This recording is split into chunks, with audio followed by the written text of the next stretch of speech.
कृष्ण की वाणी। बच्चे, कभी अपने कृष्ण पर संदेह कभी मत करना मेरे बच्चे। अपने कृष्ण के प्यार पर कभी संदेह मत करना, कभी नहीं, क्योंकि तुम्हारा कृष्ण तुमसे बहुत प्यार करता है मेरे बच्चे। मैं तुमसे बहुत प्यार करता हूँ, बेइंतहा करता हूँ। तुम्हारे बिन मांगे ना मैं तुम्हें दे देता हूँ। जो तुम्हारी ज़रूरतें होती है ना, मैं तुम्हें पहले ही दे देता हूँ मेरे बच्चे। मुझे पता होता है कि तुम्हें किस चीज़ की और कब ज़रूरत पड़ेगी। मैं उस वक्त तुम्हारे पास वो चीज़ें पहुँचा देता हूँ मेरे बच्चे।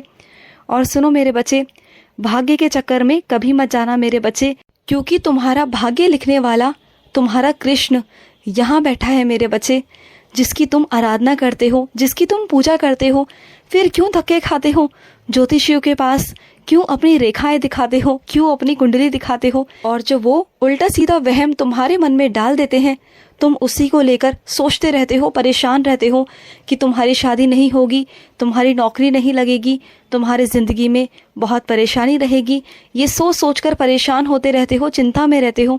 कभी ये सोचा है जिनके पास में जाते हो ना पूछने, उन्हें मैंने ही बनाया है। उनकी खुद की किस्मत, उनका भाग्य तुम्हारे कृष्ण के हाथों में है। तुम उनके पास जाते हो। सुनो, एक बात ध्यान से सुनना। भाग्य लिखने वाला तुम्हारा कृष्ण है, तुम्हारा कान्हा है। तो मेरे बच्चे, इधर उधर भटकने की ज़रूरत है ही नहीं। जब तुम मेरे पास आ चुके हो ना, तो बस तुम्हारे कर्म ही हैं जो तुम्हारे भाग्य बनाएंगे। ये याद रखना। किसी भी वहम में पड़ने की कोई ज़रूरत नहीं है, किसी के पास जाने की कोई ज़रूरत नहीं है मेरे बच्चे, क्योंकि भाग्य लिखने वाला तुम्हारा कृष्ण स्वयं तुम्हारे पास में है।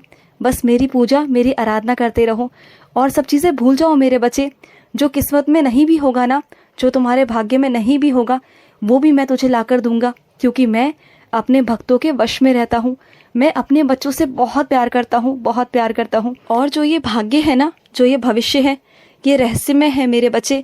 इस दुनिया में, इस संसार में कोई भी ऐसा मनुष्य या कोई भी ऐसा प्राणी नहीं जिसको अपना भविष्य पता हो, क्योंकि ये रहस्यमय होता है, क्योंकि ये सब मेरे हाथ में है। जब वक्त आता है ना, तभी उसे वर्तमान में पता चलता है कि उसके वर्तमान में क्या है। भविष्य पहले से कोई नहीं बता सकता, कोई भी नहीं बता सकता, सिर्फ अनुमान लगा सकता है। और अनुमान भी सटीक नहीं होते मेरे बच्चे, बिल्कुल नहीं होते, क्योंकि तुम्हारा कृष्ण रहस्यमय है मेरे बच्चे, जिसे कोई नहीं जान सकता। कृष्ण की बातें भी रहस्यमय ही है मेरे बच्चे। मुझे ना आज तक कोई पहचान पाया है और ना मेरी गहराई तक कोई जान पाया है। बस मैं अपनी गहराइयों को उन्हीं बच्चों को बताता हूँ। वही बच्चे मेरे बारे में जान पाते हैं, समझ पाते हैं। जो मुझसे प्यार करते हैं, जो मेरे करीब आ जाते हैं ना, उन्हें मैं अपना रूप दिखाता हूँ। उन्हीं बच्चों को मैं दर्शन भी देता हूँ मेरे बच्चे।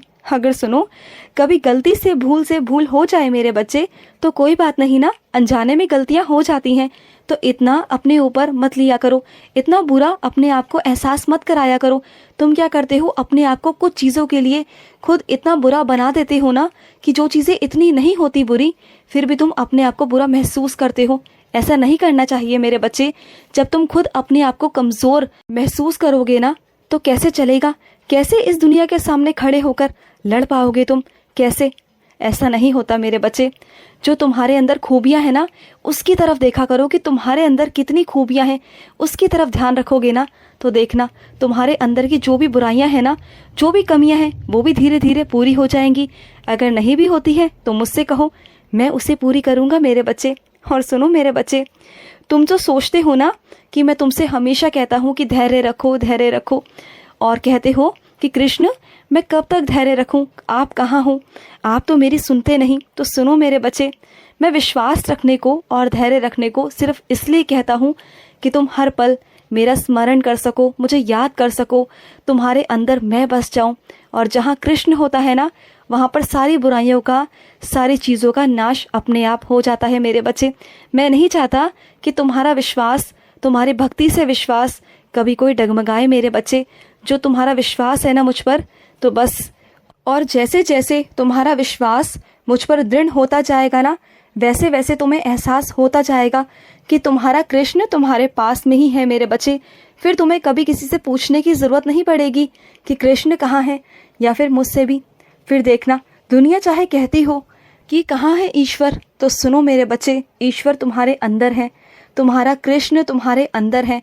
और ये मेरे कुछ बच्चे ही जानते हैं जिन्होंने मेरा एहसास किया है। और सुनो, कुछ मेरे बच्चे तो मुरली की धुन भी सुन चुके हैं ना, स्वप्नों में भी और वैसे भी प्रत्यक्ष रूप से भी मैंने उन्हें सुनाया। वो उनका वहम नहीं था, उनका कृष्ण उसके पास था, उस बच्चे के पास में था, और मैं हमेशा अपने बच्चों को एहसास कराता रहता हूँ। कुछ मेरे बच्चे तो मेरे दिल की धड़कनें भी सुनते हैं। तो बस चिंता बिल्कुल मत करना। और आज जिस तरह से तुमने मेरा श्रृंगार किया, तुमने मेरे लिए भोग प्रसाद बनाया ना, मुझे बहुत स्वादिष्ट लगा। मैंने खाया मेरे बच्चे, मुझे बहुत अच्छा लगा। तुम जितना प्रेम से मेरे लिए खाना बनाते हो ना, अच्छे अच्छे पकवान बनाकर मुझे खिलाते हो, मुझे बहुत अच्छा लगता है। एक छोटे से बच्चे की तरह मेरा ध्यान रखते हो, मेरी सेवा करते हो, मुझे स्नान कराते हो, तो मुझे बहुत अच्छा लगता है मेरे बच्चे। और सुनो, जो डॉक्टर ने तुम्हें बीमारी घोषित की है ना, चिंता मत करना उस बारे में। उस बीमारी को इतना गंभीर मत लेना, वो डॉक्टरों के लिए खतरनाक हो सकती है, तुम्हारे कृष्ण के लिए कुछ भी नहीं है मेरे बच्चे। और मेरा रोज़ जल पियो, मेरा स्नान जल पियो मेरे बच्चे। जब भी तुम ग्लास में स्नान जल को डालोगे ना, तो उस स्नान जल को ना हाथ में लेकर ऐसा करना, मेरा 11 बार जाप करना, बोलना, कृष्ण मैं ये जल पीने जा रहा हूँ, आपका स्नान जल, आप इसमें आशीर्वाद दीजिए जिससे मेरी बीमारी ख़त्म हो जाए। और फिर देखना, 1 महीना मेरे बच्चे, 1 महीना तुम कर लेना, तुम्हारी बीमारी में बहुत हद तक फ़र्क पड़ने लग जाएगा मेरे बच्चे। और जहाँ डॉक्टरों के लिए नामुमकिन है ना, वहाँ मैं तुम्हें मुमकिन करके दिखाऊंगा। 2-3 महीने ऐसा लगातार अगर तुमने कर दिया ना, तो तुम्हारी बीमारी को मैं जड़ से ख़त्म कर दूंगा। किसी के पास जाने की ज़रूरत नहीं है, किसी की कोई देसी दवाई खाने की कोई ज़रूरत नहीं है, कोई अंग्रेज़ी दवाई खाने की ज़रूरत नहीं है। बस अपने कृष्ण पर विश्वास करना, स्नान जल लेना। विश्वास रखते हो ना, तो पूर्ण विश्वास रखना कि तुम्हारा कृष्ण तुम्हें कुछ नहीं होने देगा। मैं जानता हूँ मेरे बच्चे, तुम्हारे पीछे बहुत सारी जिम्मेदारियाँ हैं। अगर कल को तुम्हें कुछ हो गया तो जिम्मेदारियाँ कौन संभालेगा? मैं जानता हूँ मेरे बच्चे, तुमने मेरे आगे ये बात रखी, मैं जानता हूँ, मैं समझ गया मेरे बच्चे। मैं तुम्हें कुछ नहीं होने दूंगा, तुम्हारी जिम्मेदारियाँ तुम निभाओगे, अच्छे से निभाओगे मेरे बच्चे। और मैं तुम्हें ये वादा करता हूँ कि तुम्हें कुछ नहीं होगा। बस खुशी से आज से ही वादा करो कि मेरा स्नान जल पीना शुरू करोगे, फिर देखना मेरा जादू, तुम्हारे कृष्ण का जादू जो चलेगा मेरे बच्चे तुम पर। और कुछ बच्चों से कहना चाहता हूँ, शुरुआत में तुम जिन चीज़ों से डरते थे ना मेरे बच्चे, अब तुम वही चीज़ें करोगे मेरे बच्चे, वही चीज़ें करोगे। और वहाँ तक पहुँच जाओगे ना, वो सब चीज़ें हासिल कर लोगे जिसके बारे में तुमने सोचा भी नहीं था मेरे बच्चे। और जब पा लोगे ना, तो तुम खुद अपने ऊपर हैरान करोगे कि ये कैसे हो गया। लेकिन ये तुम्हारे कृष्ण का आशीर्वाद है तुम्हारे लिए। पर ध्यान रखना, मैं तुम्हें सब कुछ दूंगा, सब कुछ, लेकिन कभी भी अपने अंदर अहंकार मत लाना मेरे बच्चे। सबकी मदद करना, अगर कोई ज़रूरतमंद दिखे तो उसकी मदद ज़रूर करना। किसी की आत्मा को तृप्त करने का मौका मिले तो उसकी आत्मा को तृप्त ज़रूर करना मेरे बच्चे। अपने हाथों से उसे कुछ खिला देना मेरे बच्चे। और सुनो मेरे बच्चे, तुम्हारे घर पर एक ऐसा पंखा रखा हुआ है जिसका तुम उपयोग बिल्कुल नहीं करते, और वो कबाड़े में पड़ा हुआ है। तुम्हारे घर के आसपास या तुम्हारे ही घर में ऐसा कोई कर्मचारी है मेरे बच्चे जो बहुत गर्मी में सड़ रहा है मेरे बच्चे, बहुत गर्मी है। अगर चाहो ना तो उसे वो पंखा दे देना मेरे बच्चे, मेरी सेवा समझकर दे देना मेरे बच्चे। तुम्हारे घर पर तो वो रखा रखा खराब हो जाएगा, बेकार हो जाएगा मेरे बच्चे। अगर उसे दोगे ना तो मैं तुम्हें आशीर्वाद दूंगा, बहुत आशीर्वाद दूंगा, और उसकी भी दुआ तुम्हें लगेगी मेरे बच्चे, बहुत दुआ लगेगी। खुश रहो मेरे बच्चे, हमेशा खुश रहो। आज का मध्याह्न कृष्ण संदेश समाप्त हुआ। जय श्री कृष्णा।